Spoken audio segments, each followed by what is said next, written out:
Well, he's been a hit on the show before, so we've got him back again for another episode of The Burning Platform. He is Dr. Jonathan Witt. It was also his birthday yesterday. Happy birthday, Dr. Witt. Thanks, Gareth. Serious. Is that how you feel about your birthday?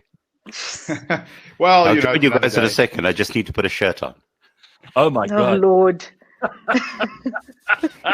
We're off to a great start this morning. Great start with Canthan half naked, and luckily he hasn't turned on his camera yet, but he'll put on a shirt and then we'll be okay.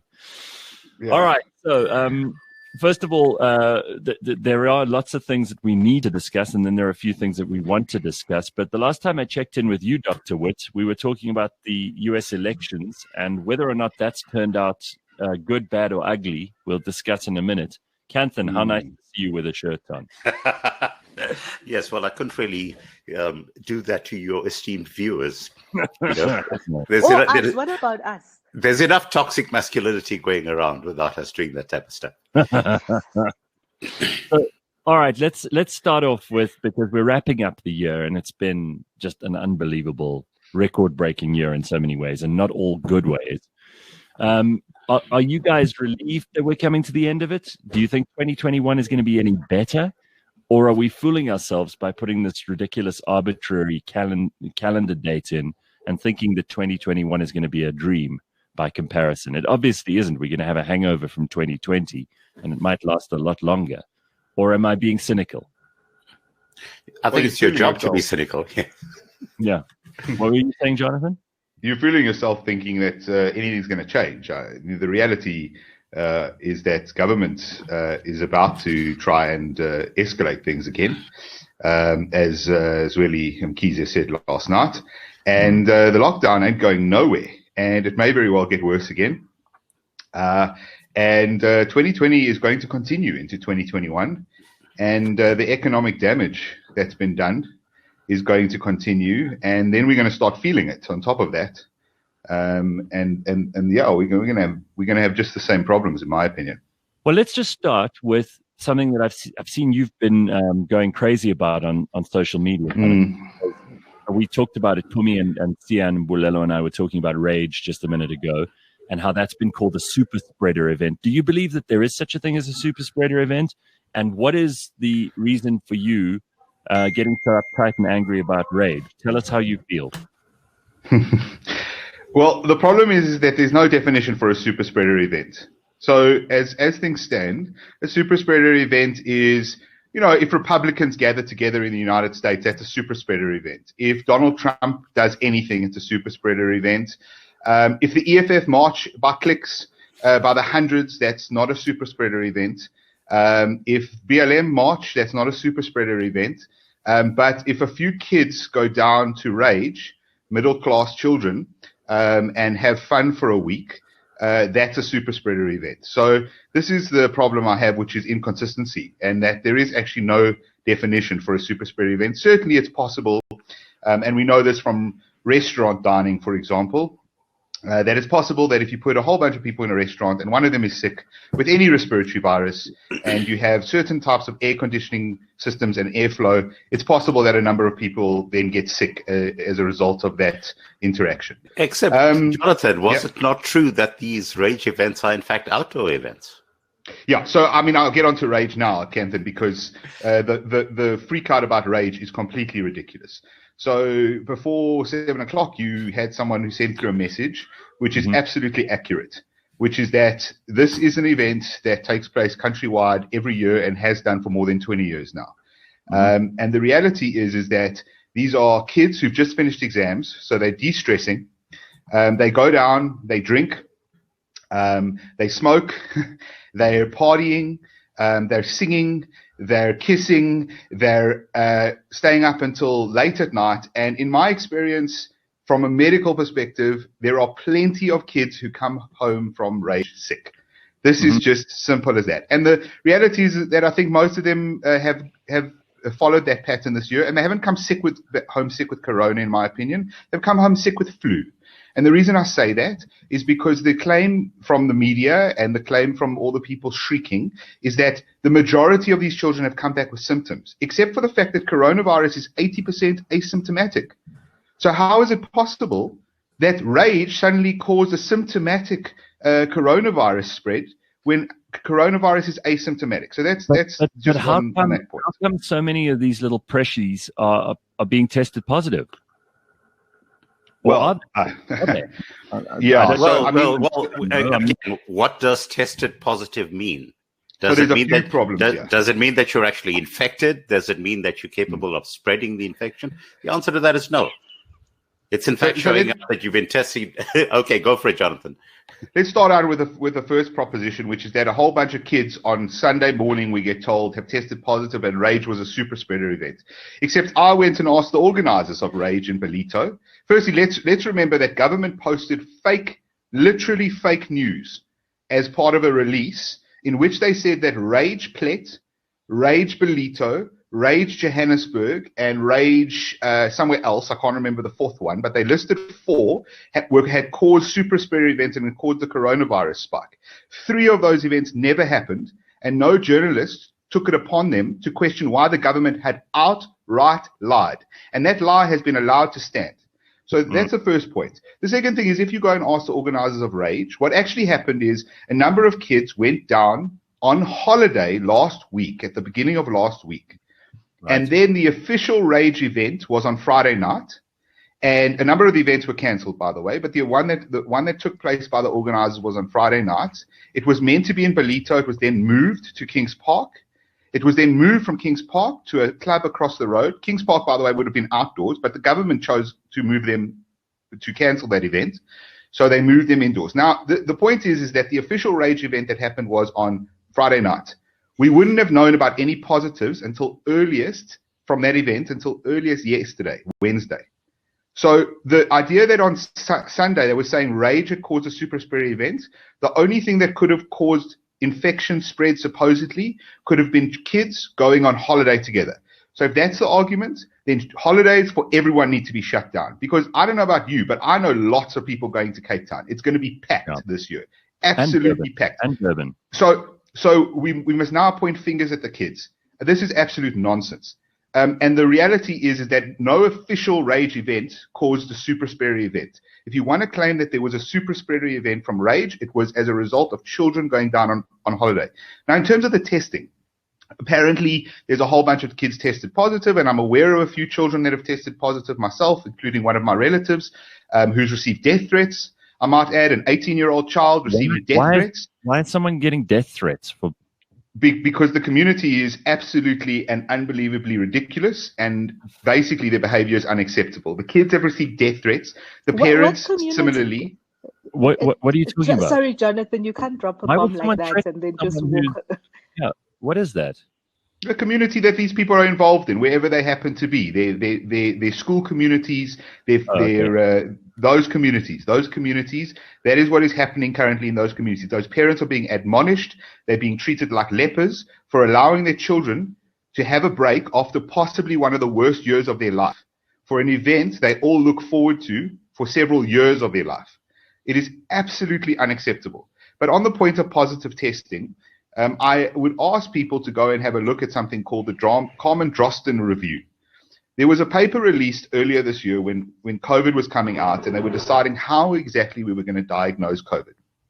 And what happened was there was a paper published and it said, well, we'll use PCR testing. That seems to be the most reliable way. And that paper was a little bit suspicious in the sense that because obviously there was a rush around COVID, that paper was submitted to the journal where it was published, a large journal called Eurosurveillance. It was submitted to that journal and published within 24 hours. That is not normal for peer review at all. Peer review usually takes minimum a couple of months. Anyway, it was published overnight. Subsequent to that, a number of leading pathologists, immunologists, etc., have taken a look at that paper and have looked at the problems with PCR testing for this specific virus and have found major issues. One of which is that we're running high cycle rates when we run PCR, because PCR is essentially a replication test, and you keep doubling the amount of stuff you found on the swab until eventually the machine goes ping. The problem is that the more you double something, you create exponential growth, and then eventually you can get artifact which looks like positive but isn't in fact positive. And the problem is that PCR tests, before we had SARS-CoV-2, we knew you don't run PCR tests at more than about 30 cycles. Otherwise, you start getting a lot of false positives. Most of the world, including South Africa, is running cycles between 35 and 40. At above 35 cycles, you are getting up to 97% false positives. Wow. Now, that doesn't mean you always get 97% false positives, but up to. So the test becomes incredibly unreliable. Right. And that's something to understand about the testing. And frankly, if so what's happened is with this Carmen Drosten review is that all those scientists have submitted a review to the journal and asked for the paper to be taken down and to be retracted. If that happens, understand that everything we've done for the past 10 months will fall apart because the testing falls apart. Well, if the testing falls apart, the cases fall apart. If the cases fall apart, the vaccine falls apart because the vaccine was based on PCR testing. So let me ask Pumi and Kanthan here.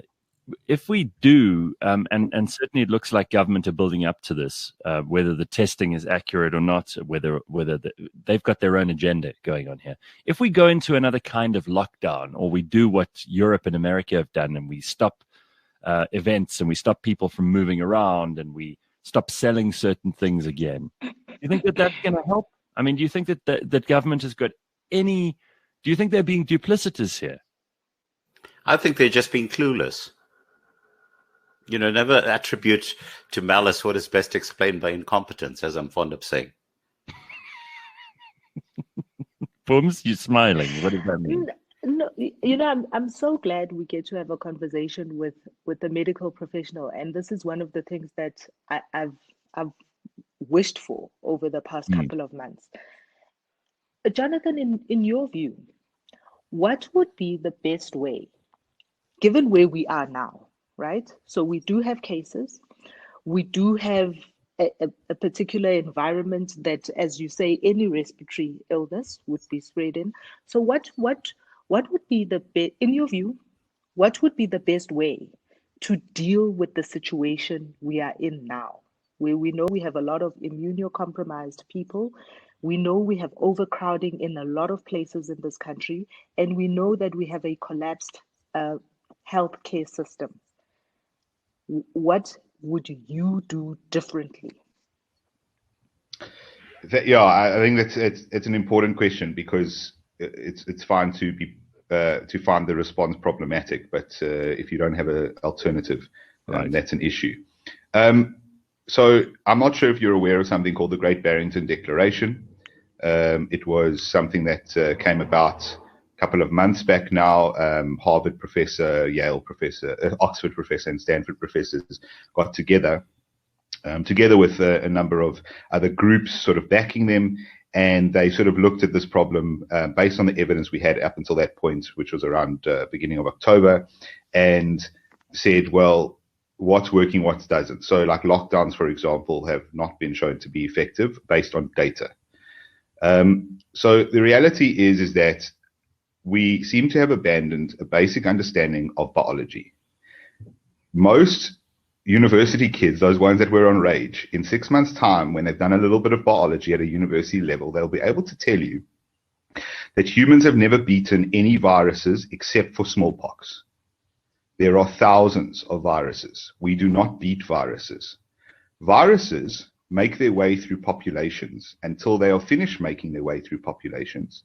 And then they essentially stay dormant and occasionally will infect one or two people who come along the way, and there'll be small outbreaks where they are able to jump between people who are unexposed or haven't had a vaccine, which is, so we just talk about herd immunity. A vaccine is just fake herd immunity here.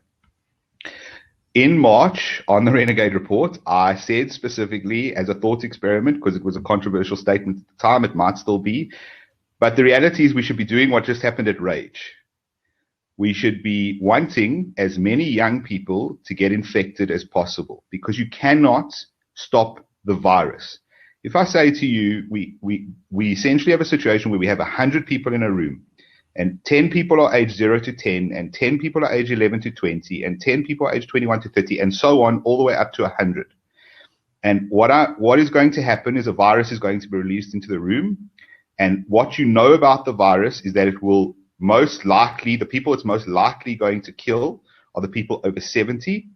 And the people who are most likely going to be fine are the people under 50. And you have the option to put 30 people into the corner of the room very far away. And you have the option to allow the other 70 to mingle. Which 70 are you going to choose? And the answer is the people that are age 0 to 70 with this specific virus. If this was a normal flu virus, you'd be protecting the 0 to 10s because children, especially babies, can die from flu. But that's not the case with this virus. The reality is understand, so that's what I would do. For me, if I was the government, I'd be sponsoring music festivals, and I would have been sponsoring music festivals for the past 10 months, where nobody over the age of 30 was allowed, but everyone above the age of 30 was allowed. And additionally, I wouldn't have wasted my money on the military to abuse human rights and to harass people in townships. What I actually would have done was I would have taken that money and I would have given it to the hotel groups, and I would have said to anyone who's over the age of 70, if you are unable to stay alone because you live with your family in a small house or because you have no other option, you will have a room at the hotel where you can isolate. And I would have isolated the elderly. And even Sweden, who will have 0 excess deaths this year, okay, 0. Sweden will not have any more deaths than they would have had in any other year on average. Even they who have done most of the things right admit that at the beginning what they did wrong was that they did none of these measures and they didn't pay attention to their elderly. And then where they did get deaths was in their old age homes. All of these rage kids, even if it was a super spreader event, the truth is you should be hoping it was a super spreader event where every single child there French kissed every single other child and they all ended up with corona somehow. Because the reality is that is going to be a few thousand kids, i.e. people, who now have been exposed, who now are immune. And that is a few thousand less older people who have to get this virus. And those are the people who are likely to die. So that's really what our approach should be. I know it's radical, but... You just said now, I mean, this is interesting. Dogoza says, can we ask Jonathan if I'm immune now, if I've had COVID already? Yeah, you are. So the evidence we have is that so far, because the evidence is only 7 or 8 months old, the evidence so far is that you're immune for at least 7 months. So that's the current evidence. Someone said the other day, and there's so much that you don't know what to believe here. That's why I'm glad Pumi said to you, well, finally we can ask you direct questions about this and hopefully get answers that are valuable that we can incorporate into our own understanding of how this thing works. But I hear a lot of stories from people who say, oh, no, but I got it a second time and it's much worse. Is that anecdotal? And it's anecdotal. So we have evidence that 27 people in the whole world have ever got it twice. Evidence that only 27 people have ever got it twice. So it's plausible because of what Canton said, which is that you can get this virus 3 ways. Okay, remember that the problem as well, which is another issue I have with the media, is that they say COVID cases. So if you go right now onto ENCA's website, you'll see that we've had 760,000 or something COVID cases in South Africa. But we haven't had COVID cases. Because remember when they were trying to name the disease and they were doing everything they could to avoid calling it the Wuhan virus, because that's what it should have been called, because that's where it came from, like all other viruses. And they then came up with this weird sort of nomenclature, COVID, and which didn't include the region. And D in COVID stands for disease. And D as disease in medical terminology means that you have to present with a certain cluster of symptoms or signs in order to be classified as having a disease. I cannot say you've got cancer because of a blood test, for example. And there are blood tests for cancer. I still have to find the cancer. You haven't been diagnosed on a blood test. In the same way that you cannot say that you've got AIDS if you test HIV positive. That's right. And remember, HIV causes the disease AIDS. So here we have SARS-CoV-2, the virus, causing COVID. And so the reality is that what can happen when you get SARS-CoV-2 is that it comes into your airway and it hits some of the cells in your nasopharynx And option one is that your external immune system that's based there, your IgA, goes, okay, there's a virus that's presenting to the immune system, to the cell. I'm going to kill this virus. And then your immune system takes care of it, and it never actually enters your body. But if someone were to do a swab at that time, they would find virus on your nasopharynx, but you have never been infected with the virus. The other option is that it gets inside your cell, and because of cross-reactivity to other viruses, because we've had other coronaviruses, this is not a new virus, it's just a new type of the same species. We have cross-reactivity whereby your body goes, I don't know this virus exactly, but I recognize it from its cousin. And so I'm able to attack it based on that recognition. And then your body attacks it and kills it and never spreads systemically. And then the third option is that you do get the systemic spread of the virus, and then you get generally systemic disease. And then as we know, most people, 99.98% of people, mount an immune response, which will then render them perfectly fine and subsequently immune. And that's what's basically going on. So if you got the virus a second time, there's a few options of why that is. But anything from a false positive test to you were never actually infected with the virus the first time around or the second time. Look, and I think it for me, sorry, Jonathan, if it sounds like an interview, this is also an opportunity to then have a conversation about individuals, right? So all of us, we were just talking about what you do with your Christmas lunches and all of that stuff. So your view is that go ahead and have your big Christmas lunch with all of the various people, keep the old people away and the little people away, and hope that somebody in there has COVID. Yeah, don't keep the little people away. The little people will be fine. I mean, the little people are absolute soldiers. They're the front line of this war, and they're absolute heroes. Every single one of those kids at Rage is a hero. But yeah, so here's my view is that you need to understand what we have right now is we have a forest with a lot of dry tinder, and SARS-CoV-2 was a new type of fire, and it got lit at the one end of the forest, and essentially it's a wildfire, and there is no way to control the wildfire. You can try these lockdown things, but all you're doing is you're isolating small sections, and the minute you unlock down, that fire will come across into that area anyway, if it even stops. The idea of stop the spread, you cannot stop the spread of a virus. It's never been possible to stop the spread of a virus. As I mentioned, the only one we've managed to do that with is smallpox through mass vaccination. Even polio, we haven't fully been able to do it yet. And even if this vaccine works 100%, we're not going to be able to do a SARS-CoV-2 because it's not 100% effective.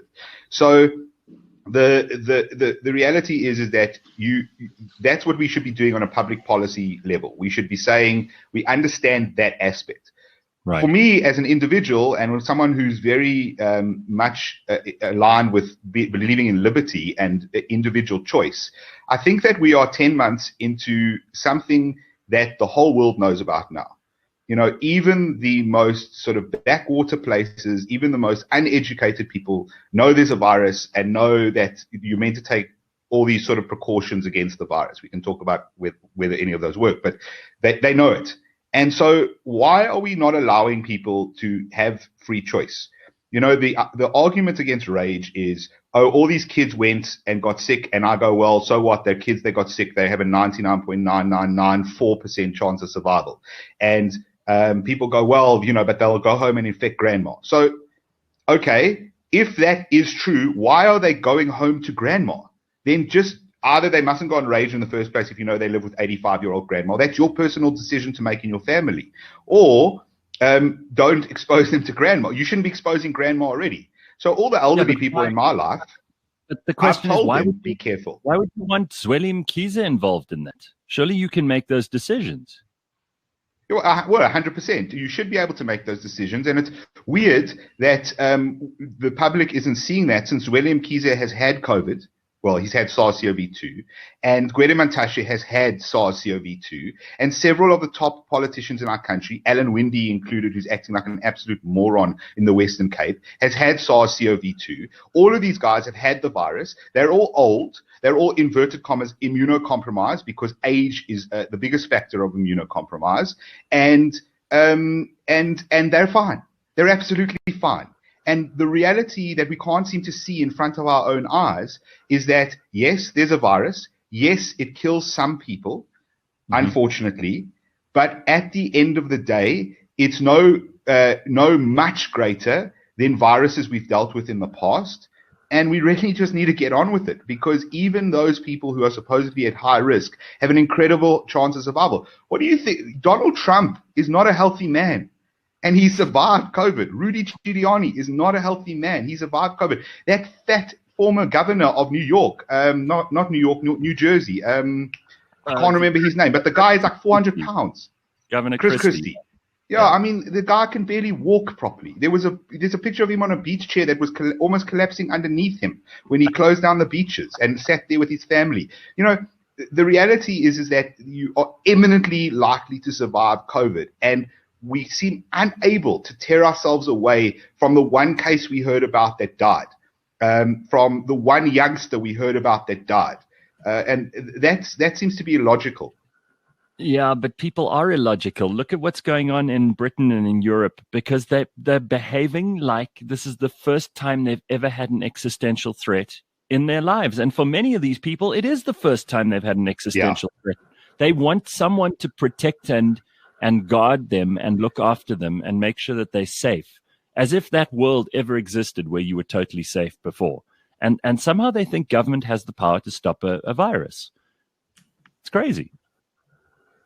Yeah, I mean, I'm happy for the others to talk, because the truth is that's a philosophical discussion, which I absolutely agree with. Well, and maybe we should move on, because there are other things going on. I see, by the way, Pumi, this is a big bugbear of yours and Canthan's. South African Airways have taken another step towards returning to the skies. How excited we are. The public Pumi just covers her face. The Public Enterprises Department under Pravin Gordhan, who was eviscerated by Dalim Pofu the other day at the Zondo Commission, among other things. Communist Prime. Communist Prime. The Public Enterprises Department has appointed 6 non-executive directors for an interim board. It's amazing how they go straight to appointing the directors first, because, you know, that's a way to get cadres paid. But the airline, the ailing airline, looks like it might come back into existence. It might shake off its zombie clothes and come back to life. How do we feel about this? Any changes in your opinions, Pumi and Canthan, and then we'll go to Jonathan for his opinion on this. Look, I think it's just one of the more visible forms of corruption. So let's have it out in the open so that we can keep interrogating it. At least that way we'll be able to follow where this particular money trail is going to, as opposed to all of the other money trails that we know nothing about. They're going to steal. They're going to carry on stealing until we vote them out of power. They'll find a way of making COVID responsible for SAA as well, won't they? Probably at some point, yes. Pumi, you seem exasperated. There is no new info, because there is no new information that is being presented that will allow me to change my mind. All the facts remain the same. You know, think of us as the Supreme Court. We refuse to hear this case because there's nothing new being presented. What about Ace Makashule and what we see going on there? Jonathan, by the way, did you have anything to say about SAA, or do you just concur? No, I concur with Pumi. It's an absolute disaster, and we should be walking away, but we know why we can't or won't. So let's talk about Ace Makashule and the fact that the ANC had this NEC meeting. He said, and of course he'd say this, it was a great meeting, and everybody had their point of view, and then afterwards we collectively, it's always an important word in the ANC, because then you don't have to be blamed individually. We collectively came to the decision that I don't need to step down as Secretary General. Well, we've had this discussion on this show. You know, the ANC is entitled to pay whoever they employ. He doesn't need to step down. He's not in public office, so why should we care? It's no big deal. Although I think that there is something new, or rather a remix of an old thing that did come out of the NEC. The state-owned pharmaceutical entity, right? So, did you see that? Did you see that notice coming out? Yeah. Jonathan, you laugh. I completely missed it. Yeah, it's hilarious. This directly impacts your profession, young man. Yeah. So, well, you go. Tell me what it is. So I mean, remember, I've long had the theory that the ANC government only operates by seeing which sector of the industry they haven't yet looted, and then they start looting that industry, and then they suck the life out of it. It's like War of the Worlds was the film where the aliens arrive and then they basically destroy the planet and suck all the life out of it, and then they move on to the next planet. And the ANC does the same with industry. So they hit mining about 10 years ago, and then they suck the life out of it, and now it's dead. And they've realized that drugs are actually quite lucrative. People need them. And so what they're going to do is they're going to essentially socialize pharmacare. So, the state is going to take over the means of production. They're going to start a pharmacy company. And then, of course, they own a whole bunch of hospitals. So Competition Commission won't have any problem with them buying drugs from their own pharmacy division. And then what they'll do to Adcock Ingram and so is they'll say, well, if you want to carry on operating, what you'll do is you'll manufacture these drugs for us at the price we tell you, which is similar to what they want to do with NHI. Basically, it's kind of like bakeries during the apartheid era, where no one could afford bread. No one could afford bread. Eventually, it got to that point because, you had government-regulated bread loaves, and everyone was forced to bake bread only in that particular shape and size. And all the bakeries went out of business, and the price of bread went through the roof. And, now thanks to that, we're able to get low GI, rye, wheat, challah bread for you, Jonathan. But I think what is also quite astounding is coming out of that NEC, and Cyril Ramaphosa makes this huge pronouncement and statement on the 8th or whatever, on Monday, about it, only to, if you just dig a little bit through the back files, what you will find is that in 2016, Jacob Zuma came out and said the exact same thing. And in fact, what did happen after 2016 is they did set up a pharmaceutical entity, which kind of, has a website and all of that stuff, but hasn't really seen the light of day. So there are two things that you've got to be like, So you're resolving to set up something you already have. What? Yeah, well, just, the specific words, by the way, just for those who haven't been following. So this is from the report that came out of that NEC. Noted the initiatives by government to participate in the African Vaccine Trials Initiative to acquire vaccine stocks for South Africans, and confirmed the need to have further discussions on the issue of access. So in other words, they're going to do nothing in the short term on that. Then the NEC calls for expediting of conference resolution on the establishment of a state-owned pharmaceutical company as part of the Africa-wide drive to ensure greater self-reliance. Now, again, understand, this was 3 years ago, and they haven't moved on it at all because, go back to our incompetence. I say best laid plans. I mean, I'm never concerned when the ANC come up with an idea like this because it stays an idea forever. Well, but this is the part that we should be worried about. The NEC further takes note of the global iniquities in a profit-driven pharmaceutical sector. Now, consider that this profit-driven pharmaceutical sector is what has created a state of unprecedented good health for the human race. And just developed a vaccine in 8 months for all the reservations I have about that vaccine. Yeah. Absolutely. Yeah. But, but here's, but don't worry, how they gone. Pravin Gordon, who is a pharmacist, I think, by profession, he'll go back into the lab and he'll figure out how to make life-saving drugs for us because he's got so much spare time.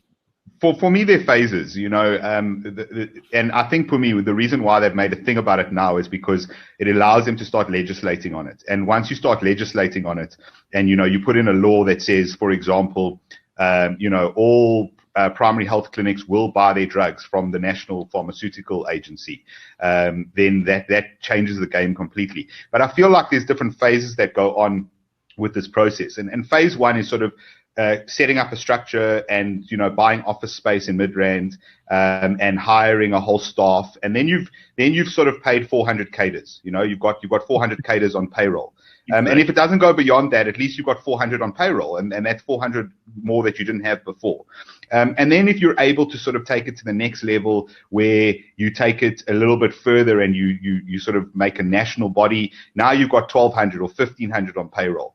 And if it doesn't go any further, as you say, Gareth, falls apart, that's okay. You still got 1,500 on payroll. And if you get all the way to making this like a national thing where everyone has to use it and it actually becomes like almost a semi-functioning organization, then you've got obviously billions rolling in every year. And if they say every Panado tablet that gets bought by every clinic across the country has to come from their supply chain, that is just on one tablet is probably a few billion rand a year. Yes, but all that will end up happening, and this is what's so revolting about when you hear things like this taking place in various industries and various sectors, is that the poor people are the ones who fall victim to this stuff. Because rich people will find ways of doing it that go above and beyond what government mandates. And, government have this idea, governments all over the world have this idea that when they promulgate legislation, that's going to result in whatever their intention is. Of course, it doesn't.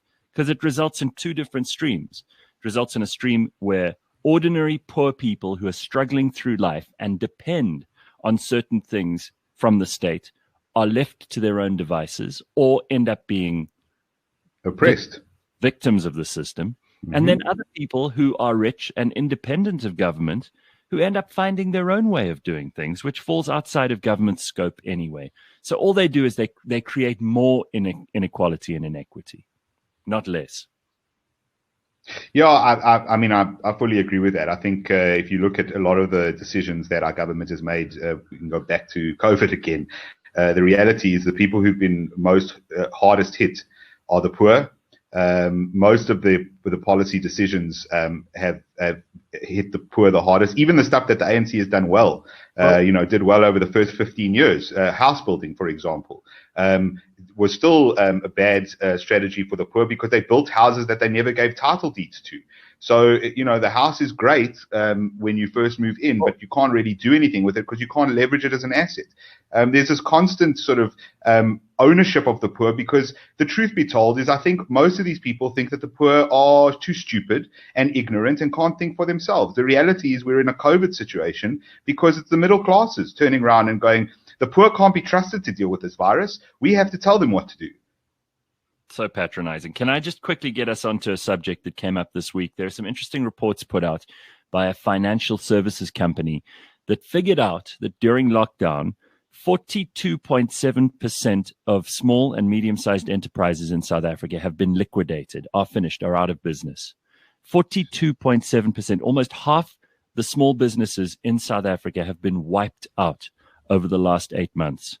That is frightening. That means unemployment is going to skyrocket because those are the businesses, by government's own words, who are going to give people employment. Can't be the big corporations or the state-owned entities. It has to be the small businesses. If almost half of our small businesses have been wiped out, this is really something, this is a major problem. This is something that is a national disaster. If there is a National Disaster Act, it should be brought to bear on things like this. Do you see a way of solving this problem? Pumi, Kanthan, Jonathan?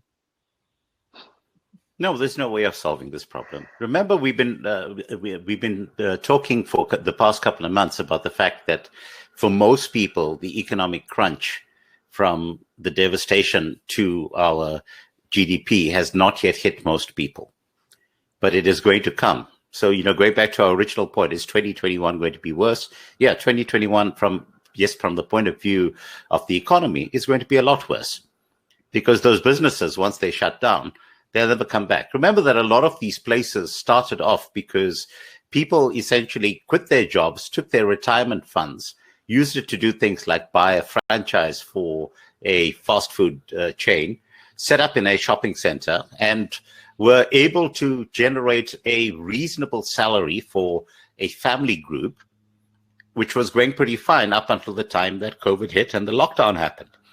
And those businesses are now shut down. They have been liquidated, but there is no more a nest egg of the pension fund to go back to that they can now invest in order to be able to start up again. And no bank is going to be willing to advance the money to them to give them that cash injection. So that business is dead. It is never going to come back. But also COVID notwithstanding, guys, COVID notwithstanding, we have had an economy in decline for a number of years now. If we look at the statistics of the number of companies being deregistered by the CIPC, even before COVID, We were already in a bad state. And what we don't have is we don't have fresh ideas. We don't have fresh ideas of how to revitalize the economy, COVID or not. Oh no! There's no shortage of fresh ideas, Pumi. In our government. Yes, no. Government have access to those ideas as well. They're fully aware of what needs to be done to fix it, but that will destroy the rent seeking that keeps them in business. So they're not going to do it for that reason. I think that's valid. And I feel that we also reward, and one of the reasons we've had such bad decision making during COVID, and I remember, Jonathan and Pumi and Kanthan, we all had these discussions back in March and in April when it was tremendously unpopular and we were all accused of not caring about people's lives. When we said that the real result of all of this is going to be economic devastation. Forget about the few deaths that we're going to have from COVID. We're going to have many millions more because people are going to be plunged into poverty and deprivation, which is exactly what has happened, I will say.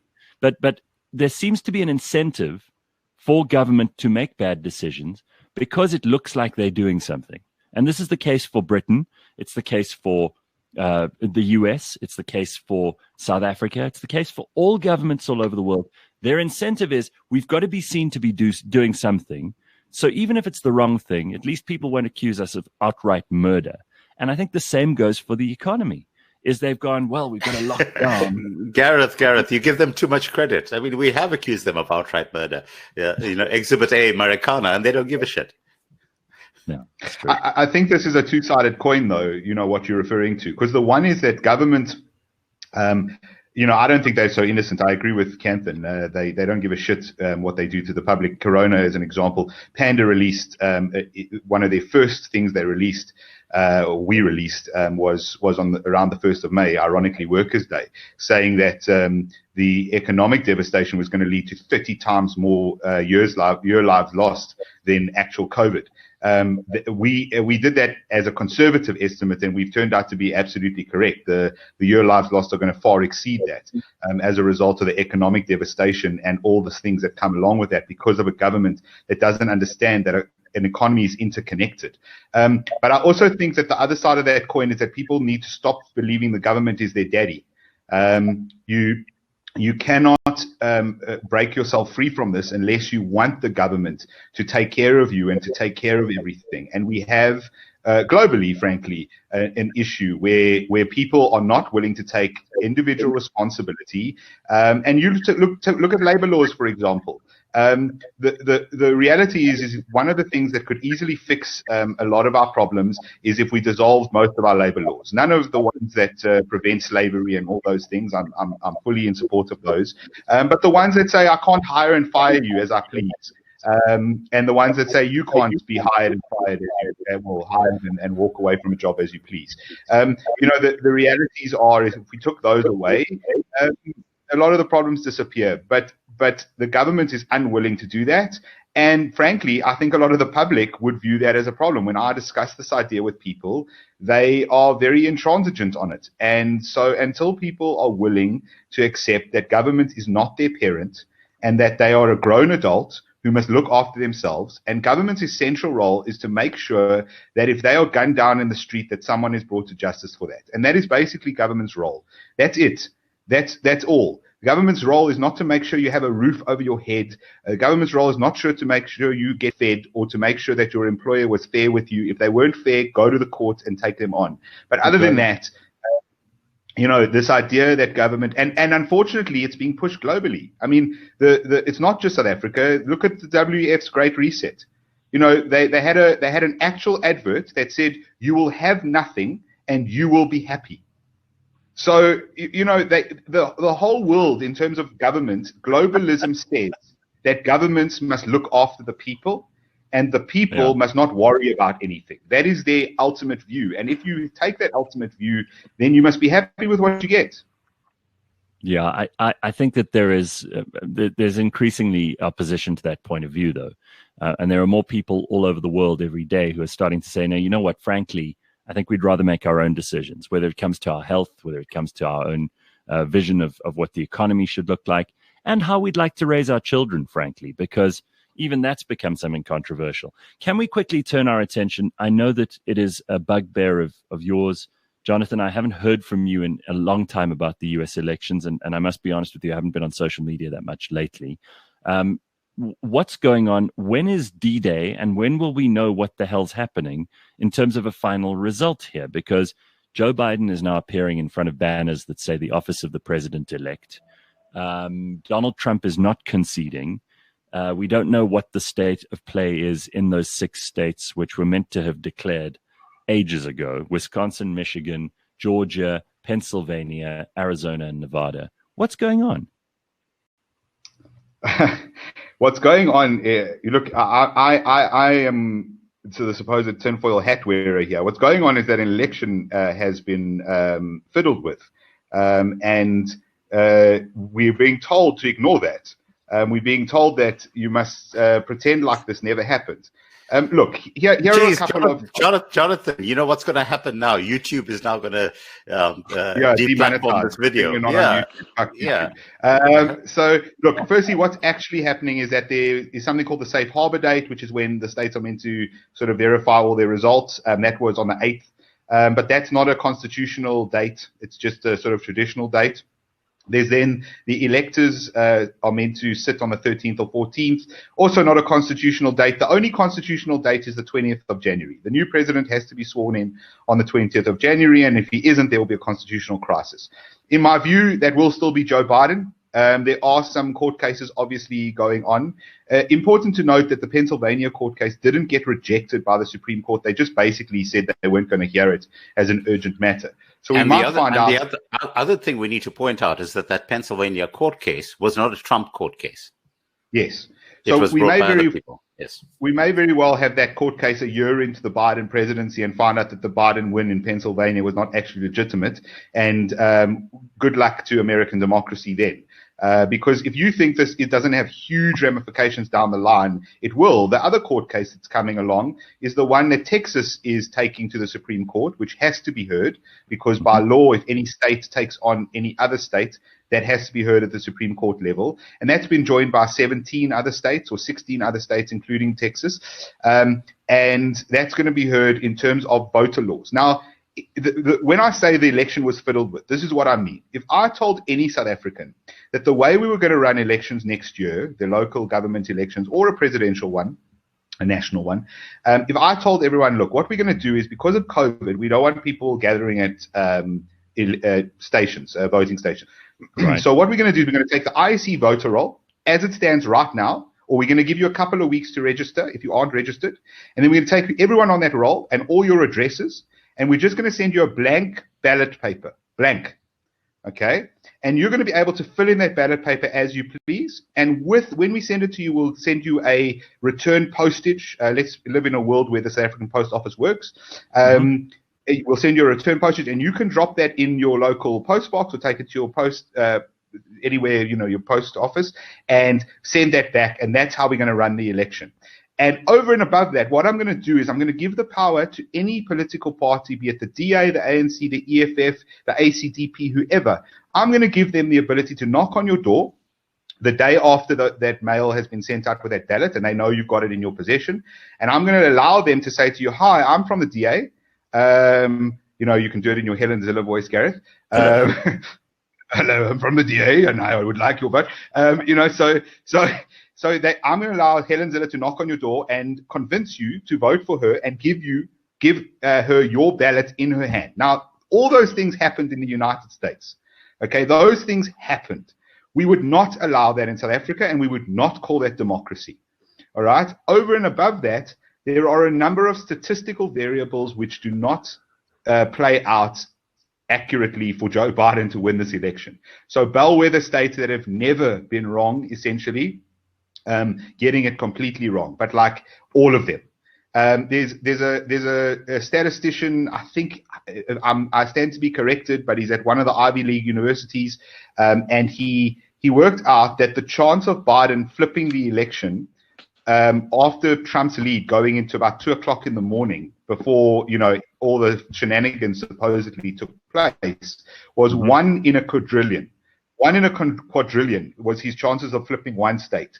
1 in a quadrillion to the power of 4 was his chances of flipping all 6.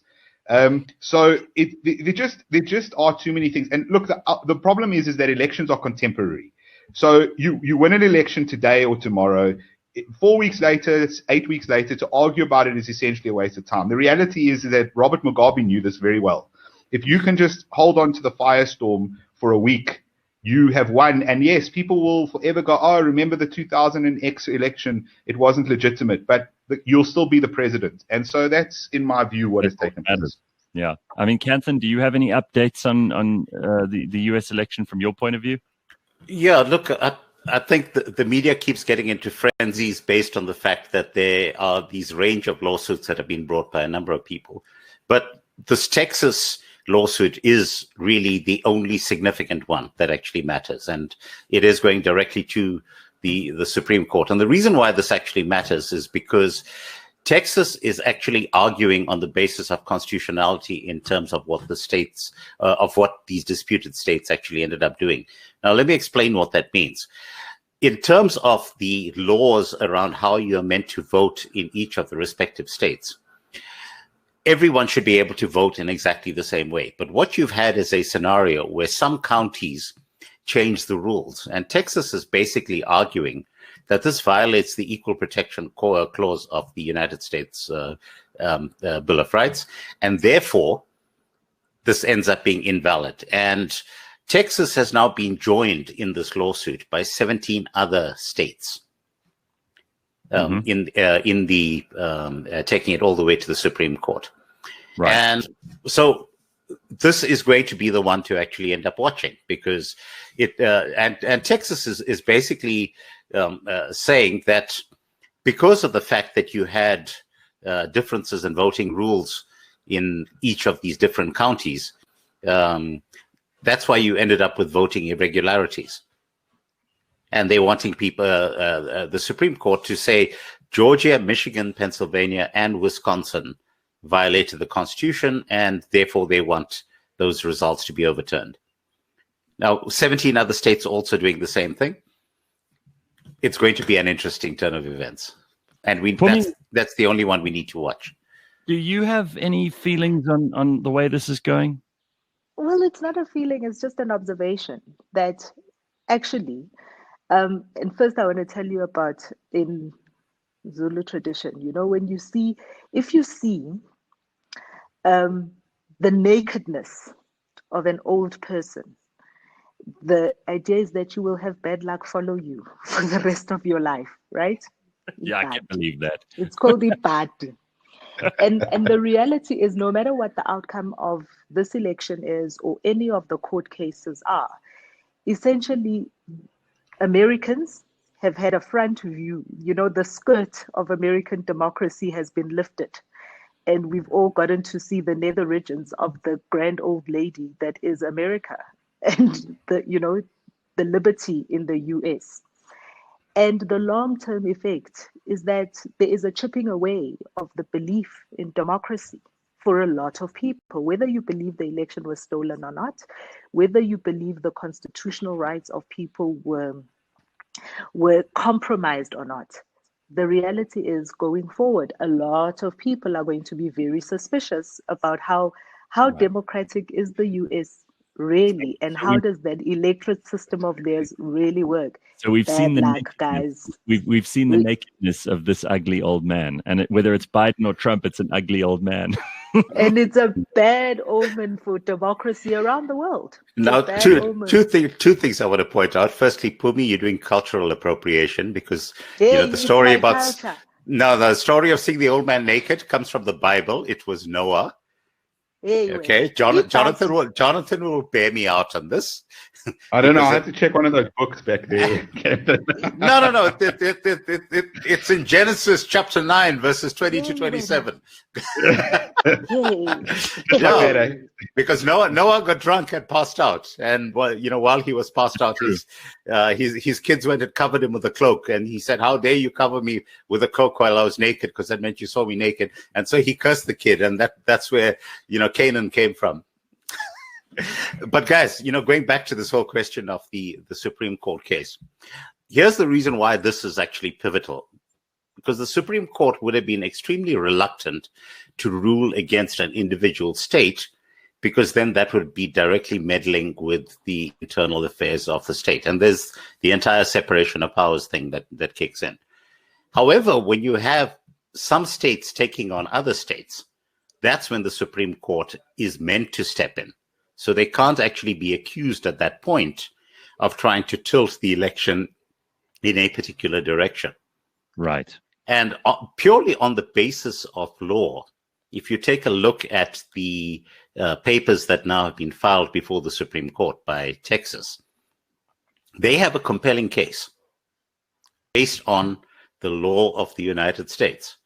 And given that we have a Supreme Court in the United States that is filled with constitutional originalists, in other words, what that means is they will try and interpret whatever is brought before them along the lines of, what did the founding fathers actually intend when they drew up this Constitution? And on that basis, I think that there's a very strong possibility that they could actually strike down particular results in those particular states as violating the United States Constitution.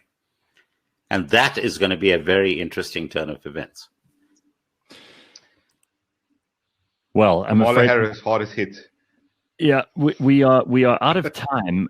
But just closing comments, because we've got only a few burning platforms until the end of the year, and next week we've obviously got a public holiday. I think it's the Day of Reconciliation or something like that, which is kind of meaningless. And it's one of the most violent days I have ever spent in any hospital.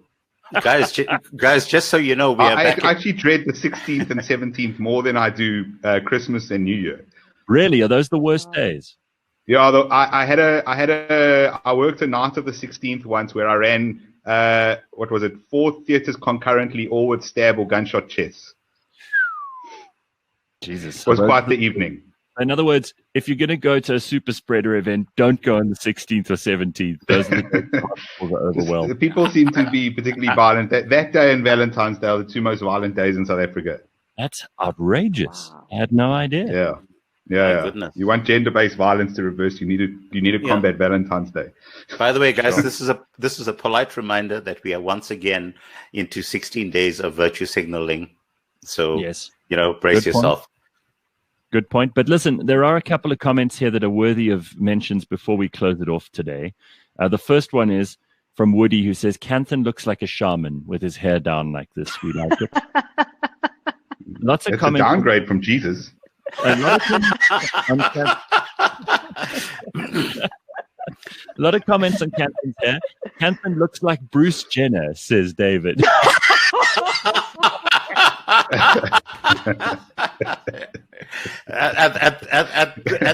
At this point, I feel like I need to drop my pants to make a point. And many other people. Exactly. We don't need this. No, well, don't throw shade, guys. Jeez.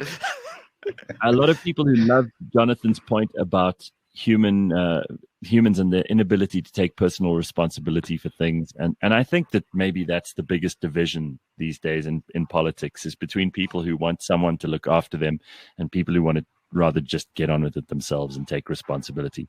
And I know that we're going to be debating and discussing this philosophically for many episodes of The Burning Platform, but we're almost at the end of the year, and I do want us to find optimistic reasons to get through the last month of 2020 and look to at least a few things in 2021 which may bring us progress and relief. But we'll get to that in the next episode, I'm afraid. There isn't time in this one. So thank you very much, Pumi. Thank you very much, Canthan. Thank you, Jonathan Witt.